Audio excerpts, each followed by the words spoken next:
Georges Benoît débute aux États-Unis comme chef opérateur sur 5 films muets de Raoul Walsh. Les 2 premiers, sortis en 1915, sont Regeneration, avec James A. Marcus et Anna Q. Neilson, puis Carmen, réputée perdue, avec Teda Bara. Les 2 suivants sortent en 1916, dont The Serpent, lui aussi réputé perdu, à nouveau avec Teda Bara, et le dernier en 1917. En tout, il contribue à 39 films américains muets, y compris des westerns, les 2 derniers sortis en 1928. L'ultime étant une coproduction américano-argentine, après lesquelles il regagne définitivement la France.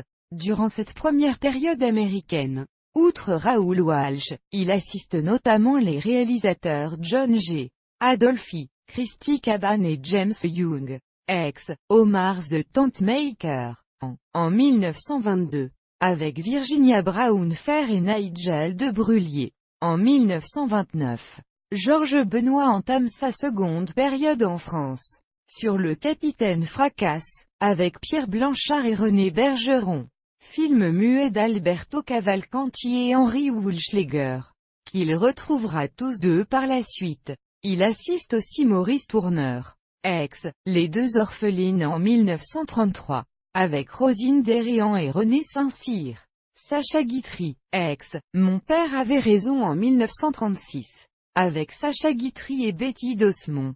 Marc Allégret, Gribouille en 1937. Avec Rému et Michel Morgan. Marcel Pagnol, La femme du boulanger en 1938. Avec Rému et Ginette Leclerc. Pierre Caron, L'accroche-cœur en 1938. Avec Jacqueline Delubac et Henri Garat. Ou encore André Berthaumieux, Les nouveaux riches en 1938. Avec Rému et Michel Simon, entre autres, comme directeur de la photographie. Il collabore à près de 40 films français.